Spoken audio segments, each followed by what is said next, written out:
안녕하세요. 아픈 가족사를 가진 40대 남자입니다. 저는 자주는 아니더라도 가끔 이 채널에 들러 사연을 듣고 있어요.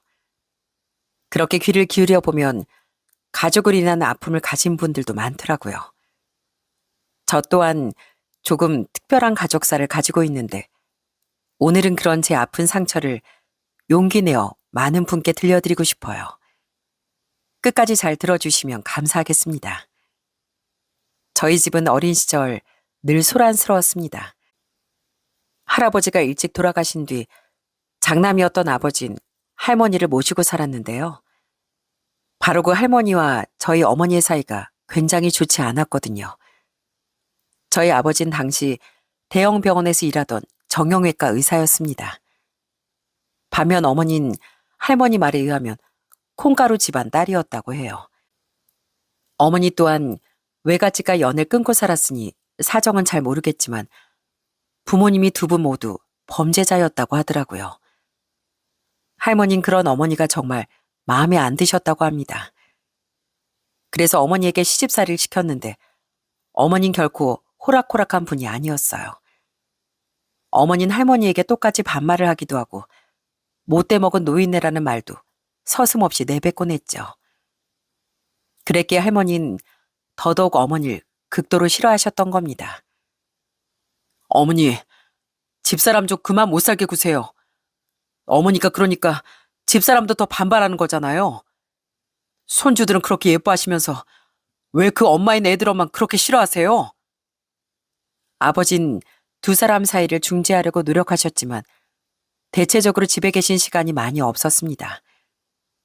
아버진 그 당시 정말 환자와 병원밖에 모르는 분이셨거든요. 병원 근무 시간이 끝난 뒤에도 수술을 위해 병원에 남아 끝없이 공부하시고 환자들을 들여다보던 참된 의사였죠. 다만 그랬기에 오히려 자신의 가정은 잘 돌보지 못했던 겁니다. 게다가 성격 또한 무뚝뚝하고 냉정한 편이라 어머니에게 기댈 수 있는 존재도 되지 못하셨던 것 같아요. 네가 감히 우리 아들 두고 바람을 피워? 그래도 우리 손주들 애미라고 안 쫓아내고 살아줬더니 네가 감히? 아주 오늘 네 제삿날인 줄 알아. 아니라고 이 노인네야. 노망 났어? 그런 어머니는 제가 13살 때 바람을 피운 사실을 할머니에게 딱 걸렸습니다. 할머니는 어머니의 머리끄댕이를 잡고 난리도 아니었죠. 어머니는 억울했지만 평소 그렇게 감정 기복이 없어 보였던 아버지도 크게 분노해 어머니에게 소리를 지르셨어요. 나도 어머니한테 얘기 듣고 다 알아봤어. 당신 바람 피운 거 맞잖아. 애들 엄마가 돼서 부끄럽지도 않아? 차라리 나한테 이혼을 하자고 하던가. 어디서 그런 수준 낮은 짓을 할 수가 있어?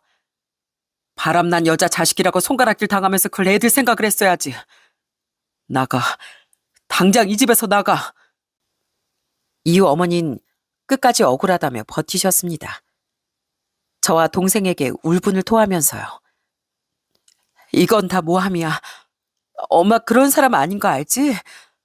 니들 아버지랑 할머니가 새 며느리 드리려고 날 모함하는 거야. 못된 인간들. 내가 어디 나가나 봐라. 하지만 결국 아버진 제대로 된 증거를 잡으셨고 어머니는 이혼당할 수밖에 없었어요. 그래도 그때 아버진 어머니에게 위자료를 받지 않고 재산 분할도 어느 정도 해주셨어요. 저와 여동생의 엄마이기도 했고 할머니로 인한 미안함도 있으셨다고 하더라고요. 그런데도 어머니는 집에서 나가며 끝까지 아버지와 할머니에게 욕짓거리를 퍼부었죠. 이 망할 것들, 사람을 이렇게 처참하게 버려버려? 천벌이나 받아라. 그전엔 어린 마음에 저도 어머니가 가엾다고 생각하기도 했습니다. 어쨌든 저와 동생에겐 잘해주셨던 분이니까요. 하지만 그런 무서운 모습에 어머니는 제 안에 무섭고 뻔뻔한 사람으로 기억되고 말았죠. 그리고 제가 고등학생일 때 돌아가시기 전까지 계속 어머니를 증오하던 할머니의 말을 듣고 자랐기에 어머니를 향한 제 원망은 커져만 갔고요. 상호, 수경이 너흰 절대 너희들 엄마 같은 사람이 되면 안 된다. 못된 것 같으니라고 애들 엄마란 옆에 내가 어떻게 그런 더러운 짓을. 역시 범죄 잡히는 못 속이는 거야. 너희들 아버지가 간통으로 앉혀놓은 걸 감사해야지. 끝까지 지가 뭘 잘했다고. 아버지를 배신했으면서도 뻔뻔하게 사과 한마디 없던 사람. 이혼한 후 자식들을 한 번도 찾지 않던 무정한 사람. 전 제 안에 그런 존재로 남은 어머니를 자연스레 미워하게 됐습니다. 그렇다고 아버지와 유대가 끈끈하게 자란 것도 아니었어요. 할머니가 살아계셨을 땐 그나마 괜찮았지만 할머니가 돌아가신 후 저와 동생은 많은 외로움을 겪으며 자랐죠. 이혼한 후에도 아버진 여전히 무뚝뚝하고 일밖에 모르셨거든요. 그런 아버지와 길게 대화를 나눌 땐 주로 야단을 맞을 때뿐이었습니다. 그나마 살거웠던 동생에겐 덜 하셨지만 동생 또한 냉정한 아버지를 어려워했죠. 물론 아버지가 나쁜 분은 아니었는데 너무 말수가 적어 도통 무슨 생각을 하시는지 알 수가 없더라고요. 아버진 제가 30대 초반일 때 강남 쪽에 큰 정형외과 병원을 직접 차리셨는데요. 아버지 이력도 있고 입소문도 나서 병원은 꽤 잘 되는 편이었습니다. 덕분에 아버진 더더욱 바빠지셨고요. 그래서 시간이 흐를수록 가뜩이나 서먹했던 아버지와 자식들 사이는 더욱 대면대면해져 갔습니다. 성인이 되었던 전 좋은 대학은 갔지만 의대를 가진 않았어요. 아버진 제가 아버지를 따라 의사가 되길 내심 바라셨었는데 전 의사가 되고 싶지 않았어요.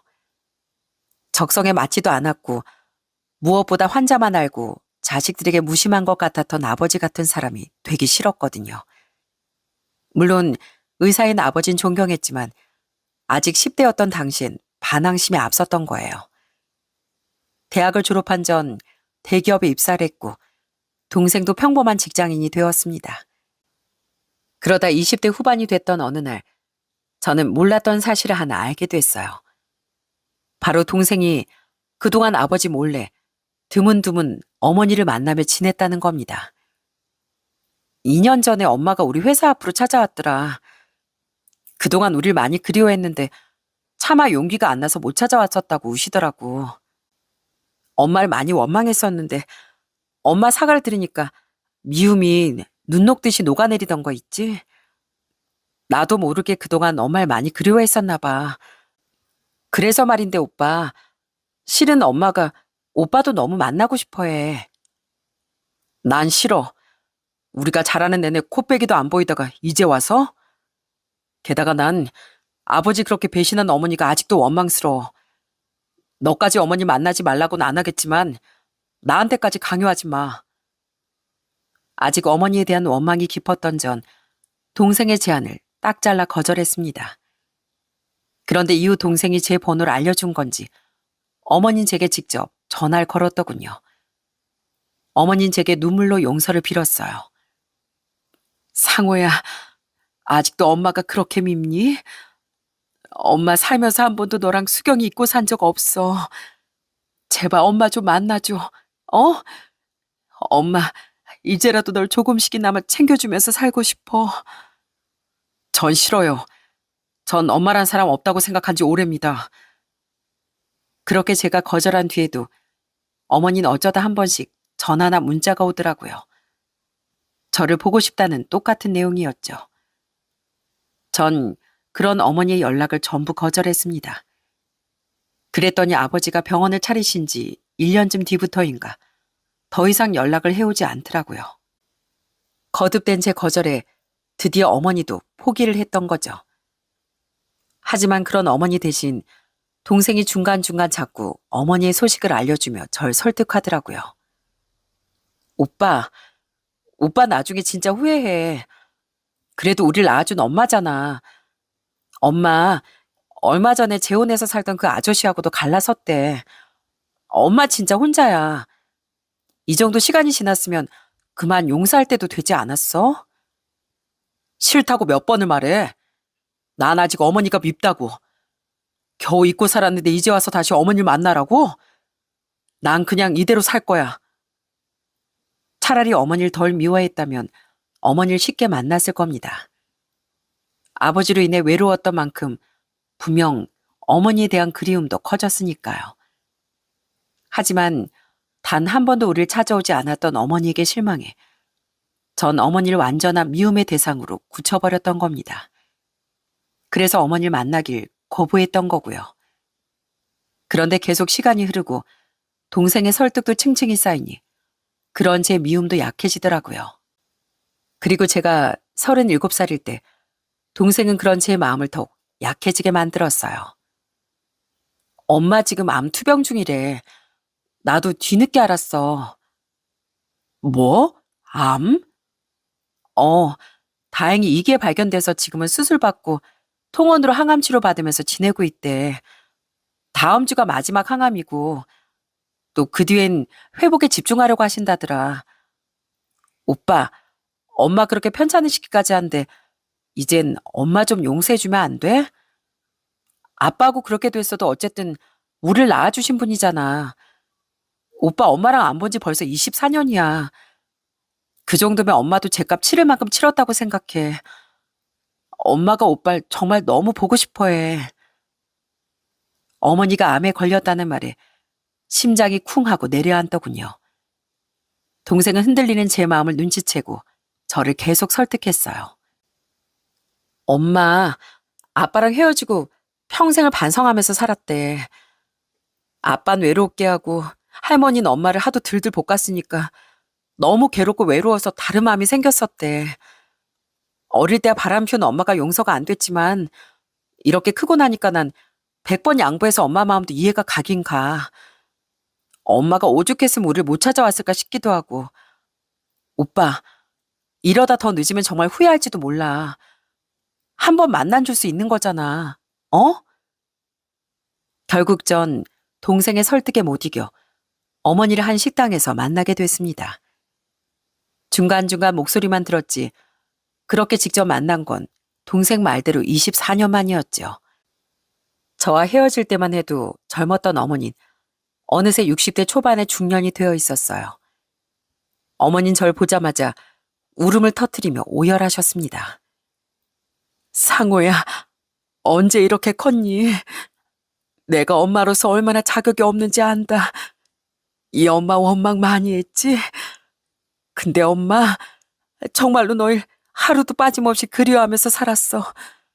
근데 차마 너희 앞에 설 용기가 안 났다.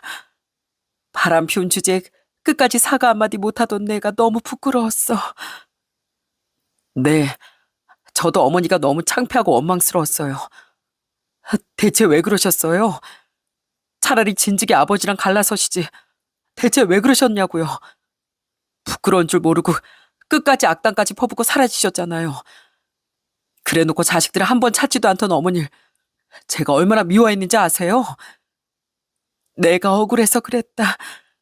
네 할머니 시집살이 그렇게 견디면서 살았는데 이제 와서 의사 남편 놓아주기가 아깝더라.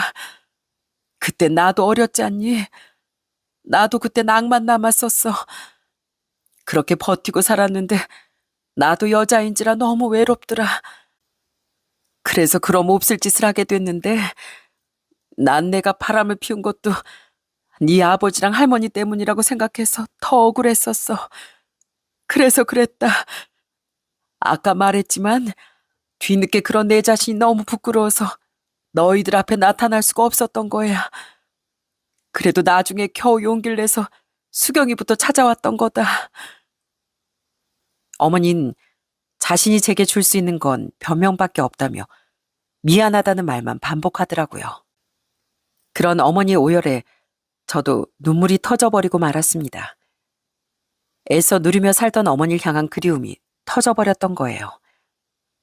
그렇게 서로 마주보며 흐느끼던 우린 결국 그날 화해를 할 수 있었습니다.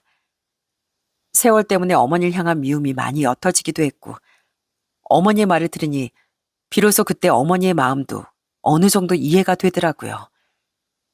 어렸을 적 제가 보기에도 아버지는 너무 무정했고 할머니의 시집살이도 심했으니까요. 그날 저와 동생은 아버지께 솔직하게 어머니를 만나고 왔다고 말씀을 드렸어요. 시간이 오래 지났으니 전 아버지가 자식들의 마음을 이해해 주실 줄 알았습니다. 그런데 아버지는 벌컥 화부터 내시더라고요. 남자의 눈 멀어서 자식 다 버리고 나간 여자를 왜 다시 만나? 그 여잔 상종해서는 안 될 여자야. 2번 다시 만나지 마. 수경이 너도 마찬가지야. 아버진 너무 냉정한 분이에요. 자식이 어머니를 용서했다는데 시간이 그렇게 흘렀으면 적어도 우리만은 어머니 만나게 해줄 수도 있으시잖아요. 어머니가 잘한 거 없다는 건 알지만 제가 그 시절 어머니였다고 해도 숨 막혀서 뭔가 탈출구가 필요했을 것 같다고요. 아버지가 얼마나 무정한 분인지 우리도 자라면서 뼈저리게 알게 됐어요. 아버지 모르셨겠지만 그런 아버지 때문에 저랑 수경이가 얼마나 외로워했는지 아세요? 오죽했으면 수경이가 그 오랜 시간 어머니 몰래 만나고 살았겠냐고요. 알지도 못하면 좀 가만히 있어. 내가 분명히 말한다. 너희들 엄마 절대 만나지 마. 알겠어? 무작정 반대만 하던 아버지에게 저도 동생도 반발심이 생기더라고요. 우리도 실은 내심 어머니의 정이 그리웠다고 말했지만 자식들의 마음엔 귀 기울일 생각도 없이 자신의 원함만 앞세우던 아버지에게 너무 서운하더라고요. 그래서 아버지의 반대에도 저와 동생은 아버지 몰래 어머니를 가끔 만나며 지내게 됐습니다. 24년 만에 다시 느끼게 된 어머니의 애정은 생각보다 더 포근했어요. 오늘 너 이렇게 미역국 끓여주고 싶어서 집으로 불렀어. 집이 좀 누추하지? 재혼한 남편이랑 이혼하고 굳이 넓은 집에 살 필요를 못 느껴서 얼른 먹어봐. 어머닌 혼자 사시던 작은 집에 절 초대해 생일 선물로 진수성찬을 차려주셨습니다. 그 작고 허름한 집에서 어머니가 얼마나 외롭고 힘든 인생을 살고 계셨을지 상상이 되어 눈물이 핑 돌더라고요. 어머니를 만날 때 또 너무 좋았던 건 항상 제 밥 위에 가만히 반찬을 얹어주신 일이었어요. 할머니가 돌아가신 이후 그런 다정한 배를 받아본 적이 없었거든요. 제 밥 위에 반찬을 얹어주며 눈물까지 짓던 어머니와의 시간은 더없이 행복했습니다. 상호 너랑 수경이 먹는 것만 봐도 이 엄마 배가 다 부르다. 수경인 가끔 만났지만 상호는 그동안 만날 수가 없었잖니. 그래서 네 밥 위에 이렇게 반찬 올려주는 일 항상 꿈으로만 자꾸 꾸곤 했어. 엄만 이제 너무 행복해서 암이 재발한다고 해도 여한이 없어. 그런 말씀 마세요. 의사 선생님도 추적 검사만 잘 받으면 재발 확률도 낮다고 하셨다면서요. 오래오래 건강하게 사시면서 저 이렇게 챙겨주세요. 저도 어머니께 많이 효도하면서 살게요. 어머니와 시간을 보내다 보면 꼭 어린 시절로 돌아간 듯한 느낌이 들곤 했습니다. 왜 진즉 어머니를 만나지 않았을까 하는 후회가 들 정도로 어머니와의 시간은 정말 좋았죠. 그렇게 어머니를 다시 보기 시작한 지 2년 정도 지났던 어느 날 어머니는 제게 여자를 소개시켜주고 싶다고 하시더라고요. 소개요? 그래, 너 좀 있으면 나이가 40인데 언제까지 그렇게 총각으로 지낼 거야. 너 결혼해서 빨리 애도 낳고 싶다며. 회사 일이 너무 바쁘다 보니까 여자 만날 시간이 없더라고요. 아이 낳으려면 결혼도 빨리 하긴 해야 하는데 저도 걱정이긴 했어요. 그래, 이 엄마가 그런 우리 아들 마음 다 눈치챘지. 한번 소개받아봐. 엄마 친구 딸인데 내가 걔 어려서부터 봤거든. 나이 너보다 4살 어린데 애가 참 싹싹하고 예뻐. 학교도 너처럼 명문대 나와서 지금 대기업 다닌다니까. 엄마가 우리 아들한테 소개시켜주는 건데 설마 막 아무나 갖다 붙일까 봐? 다른 사람도 아니고 어머니의 소개인데 불신할 일이 뭐가 있었겠습니까? 그렇게 전 어머니 친구의 딸을 소개받게 됐어요. 안녕하세요. 고 현아라고 해요. 선수기모한테 말씀 정말 많이 들었어요. 저희 집에 놀러 오실 때마다 저만 보면 아들딸이 많이 생각난다고 눈물도 지으시고 상호 씨가 어릴 때 그렇게 똘똘하고 착했다는 말도 많이 하셨거든요. 이모가 겉으론 좀 드세 보여도 알고 보면 진짜 좋은 분인데 어쩌다 자식들도 못 보고 사실까 싶어 많이 안타깝더라고요. 만나보니 현아 씨는 말투도 참하고 인상도 정말 좋은 사람이더군요. 서로 독서라는 취미도 비슷하고 대화도 잘 통했습니다. 현아 씨는 저희 어머니를 선숙이 이모라고 부르며 저희 어머니가 얼마나 좋은 분인지에 대한 말도 많이 해주었어요. 그런 말들 안에서 전 그 사람의 배려심과 따뜻한 마음씨를 느꼈죠. 그렇게 몇 번의 만남 이후 우린 정식으로 교제를 하기 시작했습니다. 만나면 만날수록 여자친구는 정말 좋은 사람이라는 게 느껴지더군요. 왜 동물 좋아하는 사람 중에 나쁜 사람 없다고 하잖아요. 여자친구 마음이 아주 여리고 동물도 사랑하는 사람이었어요. 또한 마음이 여린 만큼 동정심도 연민도 강한 사람이었고요. 할머니, 오늘 날이 이렇게 더운데 더위라도 드시면 어떡해요? 이거 다 얼마예요? 제가 살게요. 저 나물 좋아하거든요. 한 번은 무더운 여름날 노상에서 야채 장사를 하던 할머니를 보더니 여자친구는 그것들을 전부 사드렸습니다. 웃돈까지 얹어드리면서요. 여자친구는 그 할머니가 너무 걱정됐던 거예요. 그리곤 다음날 그 야채들로 나물을 만들어 제게 선물을 해주더라고요. 여자친구는 그렇게 마음이 따뜻한 사람이었습니다. 또 아는 것도 많아서 뭐든 물어보기만 하면 척척 박사였죠. 그런 똑똑한 모습이 한층 더 매력적으로 보이더라고요. 그렇게 1년을 만난 뒤 우린 결혼을 약속하게 됐습니다. 우린 먼저 한식당을 예약해 여자친구의 어머니를 만났습니다. 여자친구는 아버지를 일찍 여의고 어머니와 둘이 자란 사람이었거든요. 그 자리엔 저희 어머니도 함께 하셨죠. 예비 장모님은 절 보자마자 제 두 손을 잡으며 반갑게 인사하셨어요. 네가 선숙의 아들이구나. 네 엄마가 그동안 널 얼마나 보고 싶어 했는지 몰라. 아들 얘기만 나오면 어찌나 울던지. 너랑 화해한 날엔 우리 집에 찾아와서 아주 대성통곡을 했어. 우리 아들이 얼마나 착하게 자랐는지 모른다. 드디어 날 용서해줬다. 이젠 죽어도 여한이 없다고 말이야. 예비 장모님은 유쾌한 분이셨습니다. 그리고 그런 예비 장모님의 입에서 저희 어머니에 대한 말을 듣는 순간 절 향한 어머니의 진심이 와닿아 새삼 콧잔등이 시큰해지더라고요. 이후 전 아버지께 실은 어머니를 만나고 있었고 어머니가 소개시켜준 여자 결혼을 하려고 한다는 말을 꺼내려고 했어요. 하지만 차마 입이 떨어지지 않아 상황만 보고 있었는데요. 예비 장모님께 인사를 드린 며칠 뒤가 바로 제 생일이었습니다. 상우 씨, 우리 내일 저녁에 저녁 먹을까? 내일 상우 씨 생일이잖아. 물론 주말에 따로 데이트하기로 했지만 그래도 생일 당일에 축하해주고 싶어. 여자친구는 축하해주고 싶다며 제 생일날 퇴근한 뒤 저녁을 먹자고 말하더군요. 그런데 갑자기 제 생일 당일에 회사에 급한 일이 생겨 전 퇴근이 조금 늦어졌습니다.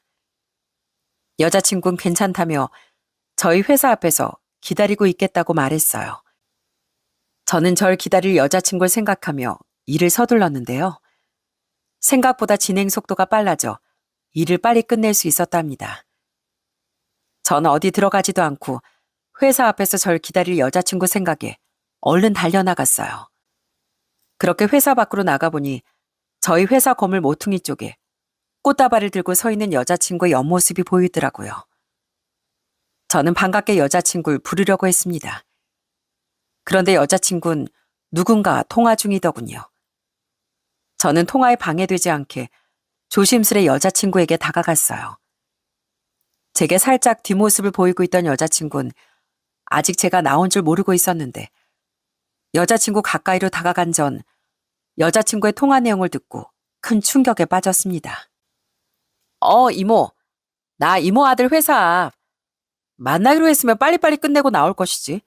사람 기다리게 만들고 있어. 내용을 들어보니 통화 상대는 저희 어머니인 것 같더라고요. 그런데 여자친구의 신경질적인 말투는 다정하고 조용조용했던 평소 모습과 너무도 달랐습니다. 여자친구는 자신을 기다리게 한 저에 대해 짜증을 내고 있더라고요. 하지만 더 충격적인 건 그 뒤부터였습니다. 아무튼 그러니까 이모 말은 빨리 임신만 하고 이혼하면 된다 그거지? 아니, 애까지 낳아야 되는 건가? 그래야 확실히 돈을 뜯어낼 수 있을 거 아니야. 아무튼 계속 말했지만 난 이모 아들 별로 마음에 안 들어. 내가 꽃뱀 경력이 몇 년인데 저가 대기업 다닌 남자 같은 건 원래는 쳐다도 안 본단 말이야. 적어도 변호사나 사업가쯤은 돼야지. 아이, 그렇다고 외모가 특출나길래 키가 커. 내가 진짜 그런 별 볼 일 없는 놈 생일이라고 이렇게 꽃다발까지 들고 찾아와야 돼? 아우, 귀찮게 시리. 너무 경악스러운 내용에 저는 제 두 귀를 의심했습니다. 하지만 아무리 들어도 여자친구의 통화 내용은 끔찍하게 그지없더라고요.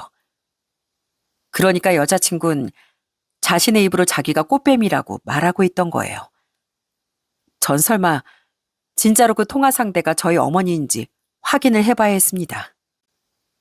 그래서 아무 말 없이 달려가 여자친구 손에서 휴대폰을 빼앗아 통화 상대 이름과 번호를 확인했어요. 어떻게 이럴 수가. 상대방을 확인한 순간 전 온몸에서 힘이 쭉 빠지고 말았습니다. 제발 아니길 바랬건만 그 상대는 저희 어머니가 맞더라고요. 저장된 이름부터가 선숙이 이모라고 되어 있었고 어머니 전화번호 뒷자리와도 일치하는 번호였거든요. 어머니 전화번호 뒷자리가 쉬워서 전 그 네 자리만은 똑똑히 기억하고 있었어요. 전 휴대폰에 대고 소리를 질렀습니다. 어머니, 이게 지금 다 무슨 소리예요? 지금 둘이 무슨 얘기를 하고 있었던 거냐고요? 에구머니나. 제 목소리를 듣자 어머님 바로 전화를 끊어버리더군요. 역시나 그 목소린 어머니의 목소리가 맞더라고요. 여자친구 그때를 틈타 얼른 제 손에서 자기 휴대폰을 빼앗아 갔습니다. 저는 눈에 불을 켜고 그런 여자친구를 추궁하기 시작했어요. 대체 뭐야? 너 우리 어머니랑 뭘 작당한 거야? 빨리 말 못해? 처음엔 여자친구는 당황을 금치 못했는데요. 그러다 이내 표정을 싹 바꿔버리더군요. 아, 진짜 다 조졌네. 다 텄어. 그리곤 이런 상스러운 말을 하는데 그런 모습은 정말 처음 봤습니다. 그 여자는 한껏 낯선 모습으로 배째라를 시전했어요. 나 몰라. 너네 엄마한테 물어봐. 이거 다 니네 엄마가 꾸민 일이니까. 그러니까 그게 대체 무슨 말이냐고. 얼른 바른 대로 말 못해? 너 처음부터 나한테 돈 때문에 작정하고 달려든 거야? 우리 어머니 대체 널 나한테 왜 소개시켜 준 건데? 너희 엄마랑 우리 어머니랑 친구 사이인 것도 전부 거짓말이었던 거야? 진짜 다닌다는 회사 다니고 있던 거 맞아? 아, 진짜 귀찮게 하네. 이래서 내가 가족사 끼어들기 싫었다니까. 네 엄마한테 가서 물어보라고. 솔직히 나도 너 만나기 싫었어. 선숙이 이모가 나랑 엄마한테 미리 돈만 안 찔러줬어도, 아니, 선숙이 이모가 너랑 결혼하고 임신만 하면 몇 억은 그냥 뜯어낼 수 있다고만 안 했어도 중간에 그만뒀을 거라고. 사기도 좀 내 타입인 남자야 재밌게 치지. 내가 그동안 얼마나 따분했는데.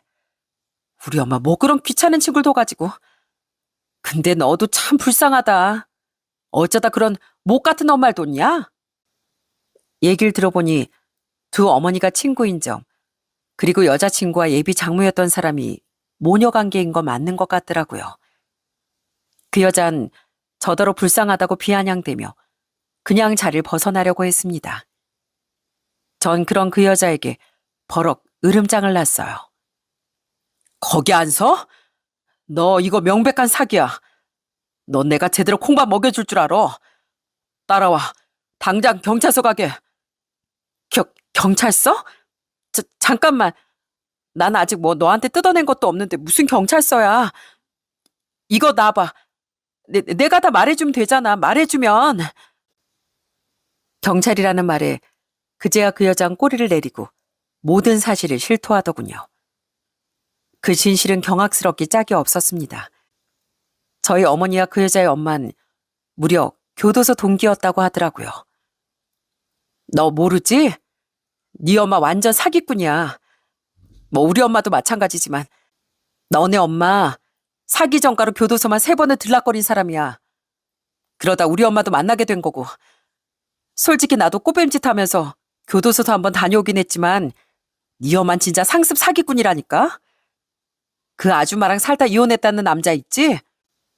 그 남자도 사기전가 이범인가 그랬어. 이야기를 듣는 내내 입을 다물 수가 없더라고요. 어머니가 사기꾼이었다니 도저히 믿어지지가 않았죠. 그 여잔 자신이 저희 어머니에게 들었다는 사기의 동기를 고스란히 말해주더라고요. 선숙이 이모, 이혼하고 난 뒤에 너희 아버지 찾아가서 돈 요구를 몇 번씩이나 했었다더라. 뭐라더라? 돈 안 내놓으면 자식들 인생도 자기 인생처럼 망쳐버린다고 했다고 했었나? 아무튼 바보 같은 네 아버진 자식들 건드리지 말라고 몇 번 돈을 줬었대. 근데 이모도 적당히 했어야지. 갈수록 달라는 액수가 커지니까 그 아저씨도 감당이 안 된 거야. 그때부터 네 아버지 이모가 뭐라고 하든 상종도 안 했대. 어차피 이제 자식들도 다 성인이 됐으니까 너희 엄마도 뭘 어쩌지 못하겠다 싶었던 거지. 그동안 어머닌 자식들을 빌미로 아버지에게 돈을 뜯어냈었다더군요. 그걸로 사치도 실컷 부리고 사기친 피해자가 고소했을 땐 합의금도 줬었다고 하더라고요. 그 사이 교도소도 이미 한 번 다녀왔고요. 미처 몰랐던 사실에 심장이 내려앉았습니다. 그러다 어느 순간 어머니는 자신의 노후가 걱정이 됐다고 해요. 그때까진 같이 살던 자기 남편이 자기 노후를 책임져 줄 것 같지도 않고 믿을 건 자식밖에 없다 싶어서 우선 딸을 찾아갔었대. 그리고 아들 직장이 더 좋다길래 임상호 너랑도 만나서 어떻게든 빈대 붙이려고 했는데 네가 절대 안 만나줬다며? 그래서 너한테 앙심을 품기 시작했대. 누가 이기나 어디 해보자는 마음으로 어떻게든 만나려고 했는데 네가 계속 안 만나주니까 약이 바짝 올랐던 거지. 아, 그 사이 네 아버지 병원까지 또 찾아가서 돈 내놔라. 안 그럼 병원 다 뒤집어 엎겠다 난리쳤다가 경찰 손에 끌려 나온 것도 2번이나 됐다더라. 그래서 선숙 이모가 너랑 네 아버지한테 단단히 원한을 가진 거야. 그렇게 어머닌 저와 아버지에게 앙심을 품었던 겁니다. 심지어 암에 걸렸었다는 것도 절 어떻게든 만나기 위한 거짓말이었다고 하더라고요. 또 어머닌 저를 다시 만나던 와중에도 아버지를 또 찾아가 5억만 주면 자식들 앞에 나타나지 않겠다는 말을 했다고 합니다. 그것까지도 거절당하니까 이모가 완전히 약이 올라서 나랑 엄마한테 너랑 너희 아버지 돈을 뜯어내자고 했던 거야. 복수도 하고 돈도 뜯어내고 일석이조 아니냐면서. 원래는 착한 엄마인 척하면서 네 돈만 실컷 뜯어내려고 했는데 억울해서 너네 부자 인생을 망가뜨려주고 싶다고 했어. 대기업 다닌다고 속이고 너랑 결혼해서 빨리 임신한 다음에 잘 이혼하기만 하면 단단히 한몫 뜯어내고 임상호 네 인생도 망칠 수 있다고 날 엄청 설득하더라. 이모 우리한테 미리 성금까지 줬어. 어머닌 저와 동생에게 접근했을 때부터 그저 돈밖에 몰랐던 겁니다. 게다가 저와 아버지에게 앙심을 품고 자식인 제 인생까지 완전히 망쳐버리려고 했던 거예요. 여자친구 또한 사기 전과자로 직장도 성격도 모두 꾸며낸 거짓이었던 거죠. 여자친구가 다닌다고 말했던 회사는 저희 회사에서 얼마 멀지 않은 곳이었는데 여자친구는 회사 근처에서 데이트하길 별로 안 좋아했습니다. 회사 사람들에게 사생활을 보이기 싫다면서요. 저는 그런 여자친구를 데리러 차를 끌고 회사 앞으로 자주 갔었고 그때마다 아직 사원증을 목에 건 채로 건물에서 나오던 여자친구의 모습을 종종 볼 수 있었고요. 그래서 직장을 거짓말했다는 건 상상도 못했던 거죠. 이제 다 말해줬으니까 됐지? 엄연히 말하면 주동자 네 엄마니까 신고하려면 네 엄마부터 해. 어차피 우리가 아직 돈 뜯어낸 것도 없어서 사기죄 성립 안 되긴 할 건데 그래도 괜히 경찰이랑 엮이면 피해볼까 봐 내가 이렇게 다 말해주는 거야. 그러니까 난 법적으로 안 엮이게 하기다. 모든 진실을 털어놓은 그 여잔 뻔뻔하게도 자기만 쏙 빠져나가려고 하더군요. 저는 코웃음을 치며 말했습니다. 웃기지 마. 난 다 털어놓으면 봐준다고 한 적 없어. 교도소 한번 다녀왔으니까 알겠네. 거기서 아무것도 못하고 허송세월하는 게 얼마나 괴로운 건지. 너, 내가 이번에도 어떻게든 홍밥 먹여줄 테니까 각오해. 사람 인생 우습게 하는 너 같은 사기꾼들은 법에 절대 제대로 맞아봐야 돼. 세상엔 사기 미수죄라는 것도 있는 거 모르냐? 내가 아무리 비싼 변호사 쓴 한 있어도 너희들 다 가만 안 둘 거야. 뭐?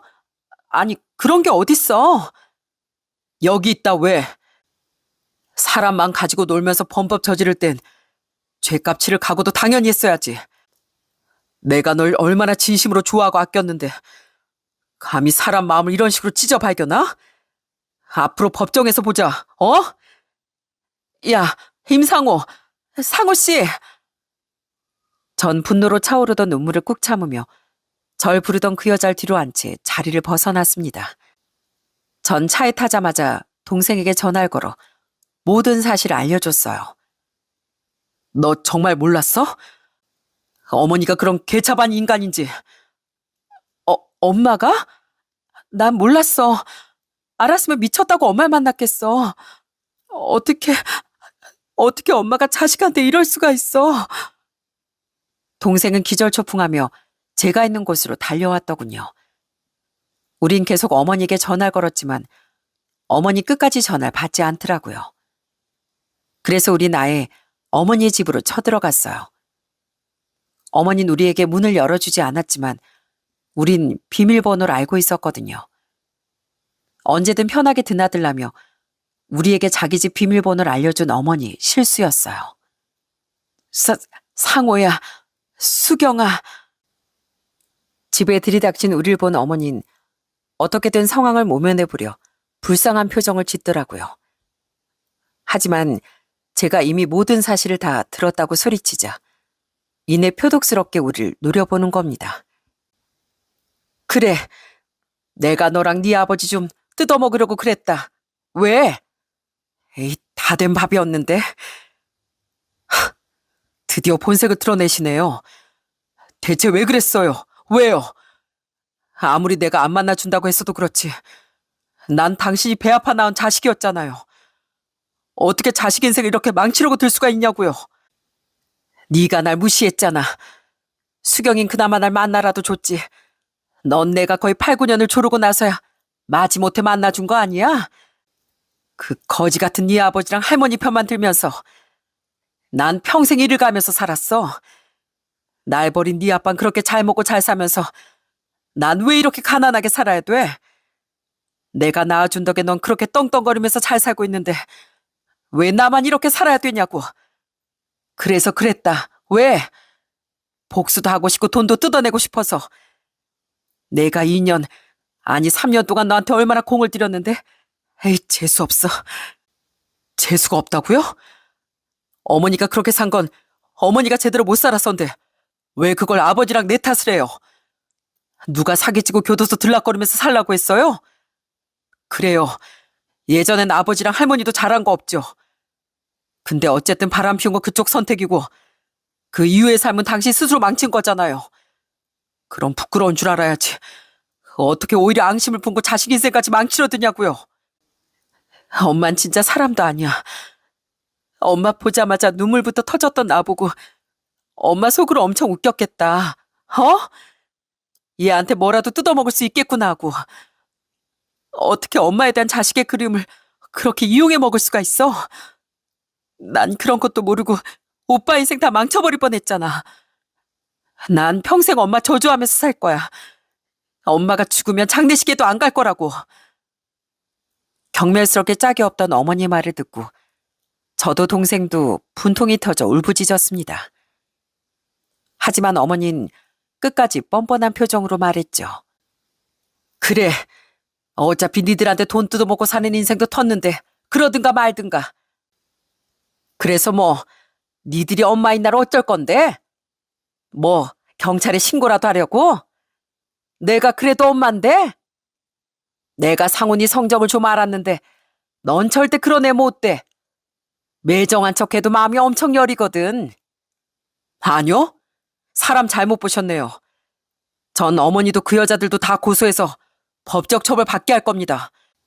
사기죄로 처벌 못하면 사기 미수죄로요. 나뿐 아니라 수경이 마음까지 다치게 한 죄, 사람으로서 해서는 안 될 죄를 저지른 죄, 전 절대 용서 못합니다. 뭐? 진짜 날 고소한다고? 얘 상호야. 내가 그래도 네 엄마야, 엄마. 내가 좀 지나쳤던 거 맞아. 근데 내가 진짜로 네 인생까지 망치려고 했겠니?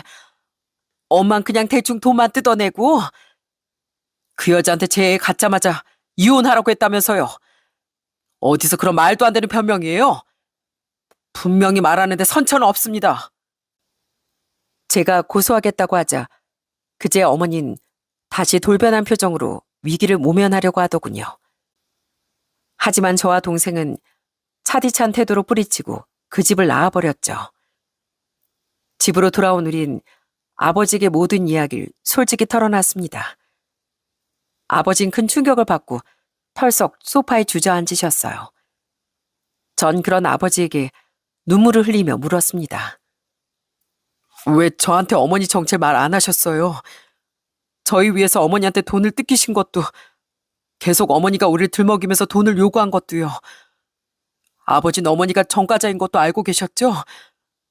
저랑 수경인 그 사람이 그런 줄도 모르고 정말로 자식들이 그리워서 우리를 찾아온 줄 알았다고요. 부모가 못난 사람인 걸 자식들에게 알려서 뭐 하겠니? 너희들한테 상처만 더 줄 것 같아서 차마 말을 못했다. 교도소 일도 마찬가지야. 나도 너희들 엄마가 수시로 사기치면서 교도소에 드나들었다는 걸 나중에 알게 됐다. 난 이미 엄마에 대한 원망으로 너덜너덜해진 너랑 수경이 가슴에 더는 피멍들게 하고 싶지 않았어.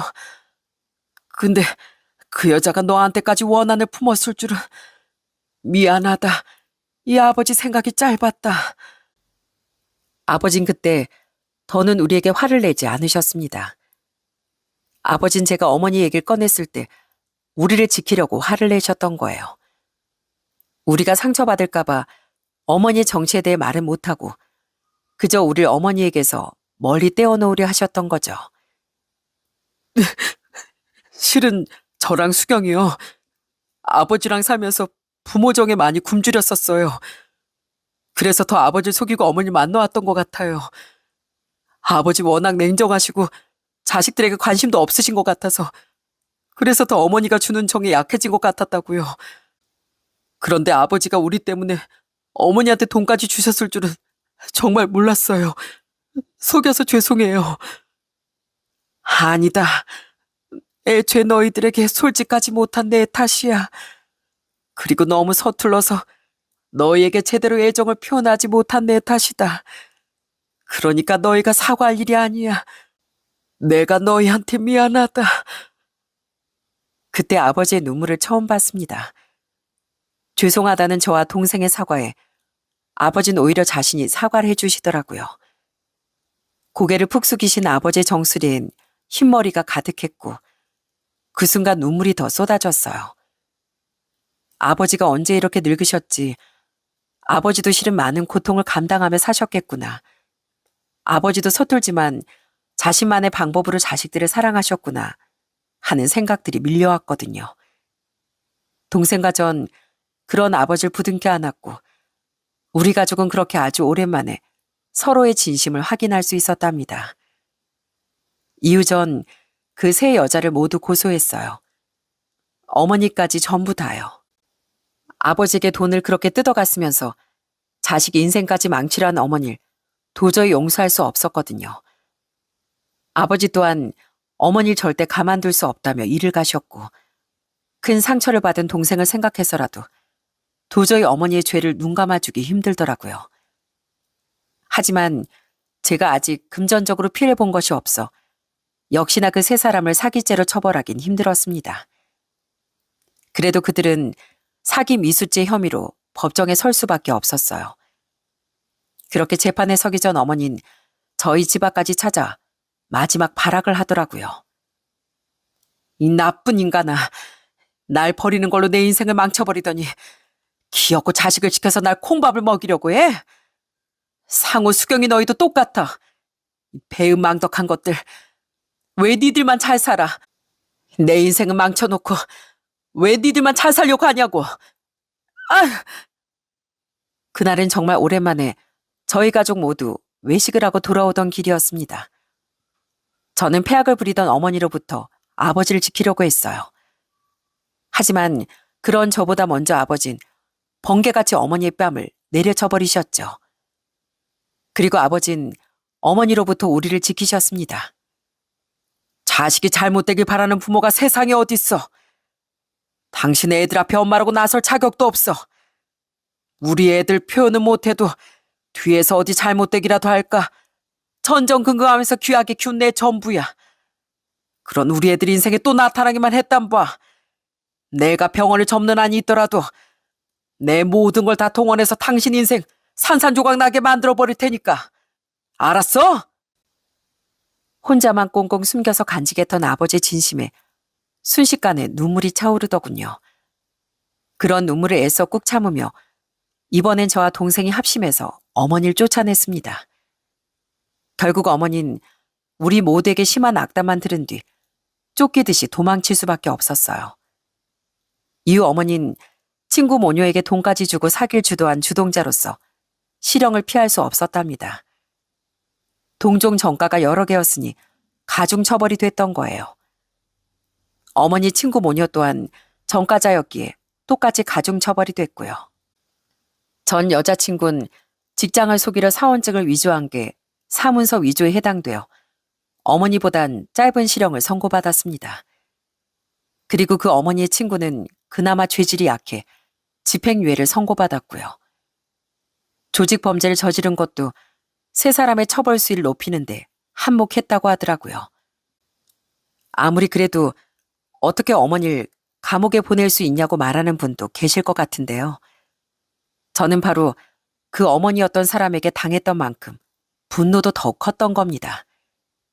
게다가 제가 고소하지 않는다고 한들 어머니와 그들은 분명 또 다른 피해자를 만들어냈을 거예요. 차라리 제가 어머니를 포함한 그들을 처벌받게 하는 게 조금이라도 이 세상에 이로운 일이라고 생각했습니다. 그렇게 어머니와 인연은 영영 끊어져 버렸습니다. 저와 동생에겐 너무 큰 아픔이었지만 그 일은 오히려 저희 집엔 전화위복이 되었어요. 그 일 이후 아버진 두고두고 저와 동생에게 미안해하셨답니다. 너희가 얼마나 외로웠으면 그 여자 세치에 넘어가서 그렇게 정을 줬겠냐. 내가 너희를 너무 못 챙길 것 같다. 미안하다. 항상 강하고 냉정하기만 한 줄 알았던 아버진 그 뒤 눈물을 그렇게 자주 보이시더군요. 그 이후 아버진 저와 동생에게 괜히 한 번씩 어색한 농담도 건네고 함께 외출을 제안하기도 하세요. 저기, 그 요즘 젊은 사람들은 어떤 걸 좋아하나? 아버지도 같이 가서 한번 먹어보자. 아버지가 오늘 비싼 걸로 사주마. 우리 병원 간호사들한테 물어보니까 요즘 사람들은 예쁜 카페 가는 것도 그렇게 좋아한다며? 아버지가 그런 데 가신다고요? 나도 자식들 덕에 그런 데도 가보고 하는 거지. 저기, 너희들 시간 나면 주말에 한번 바다도 보고 오자꾸나. 가족들끼리 놀러 간 지가 벌써 20년도 넘었지? 아버지가 말이다. 너희한테 관심이 없었던 게 아니야. 물론 젊은 시절엔 환자를 최우선으로 생각하면서 살긴 했어. 그런데 그렇게 너희랑 사이가 어색해지다 보니까 그 뒤엔 어떻게 다가가야 할 줄을 모르겠더라고. 내가 너무 어리석은 부모였지. 처음엔 너무 당황스러웠는데요. 새빨개진 채 어쩔 줄 모르는 아버지 얼굴을 보니 저와 동생의 마음도 많이 울컥하더군요. 아버지도 실은 자식들에게 다가서고 싶었다는 사실도 이제라도 노력해보고 싶어 하던 아버지의 마음도 우리의 가슴을 뭉클하게 만들었죠. 그렇게 시간이 조금 흐른 지금 저희 집에선 전과 다르게 화목함이 자리 잡았어요. 물론 서로 살아온 시간이 있으니 극적으로 하하호호하며 다정한 사이가 되지 못했어요. 그래도 분명한 건 가족들이 서로를 아끼고 위한다는 걸 우리 모두 알고 있다는 겁니다. 아직 교도소에 있을 어머니는 앞으로도 절대 이런 화목함을 누리지 못할 겁니다. 그리고 언젠간 서글프고 쓸쓸한 마지막을 맞게 되겠죠. 바로 그것이 어머니가 평생에 걸쳐 받을 진정한 업보이지 않을까 싶습니다. 어머니 악행은 저희 가족에게 깊은 상처를 남겼지만 동시에 가족의 마음을 확인할 수 있는 새로운 길을 열어주었네요. 사람에게 배신당하는 고통은 누구에게나 찾아올 수 있어요. 하지만 비 온 뒤에 땅이 굳는 법이라고 하죠. 제대로 방법을 찾는다면 고난은 결국 남은 무언가를 더욱 단단하게 만들어주는 법이더라고요. 혹시 지금 누군가로부터 상처를 겪고 있는 분이 계시다면 기억해 주시길 바랍니다. 그 상처가 언젠간 여러분을 더 강하게 만들고 진짜 곁에 남을 사람을 구분하게 해줄지도 모른다는 사실을 말이죠. 지금의 그 아픔이 언젠가 여러분의 삶을 더욱 견고하고 빛나게 만들어줄 수 있길 비슷한 아픔을 겪은 사람으로서 진심으로 바라겠습니다. 제게 언젠간 진짜로 좋은 사람이 나타나게 될진 잘 모르겠네요. 하지만 서두르면 탈이 나는 법이니 당분간 전 비로소 진심을 확인하게 된 아버지와 좋은 시간을 보내며 겨우 찾은 가족의 단란함을 누리려고 합니다. 제 동생과 함께요. 여러분의 삶에도 항상 가정의 화목함이 함께 하시길 바라며 이만 전 여기서 인사드리겠습니다. 감사합니다.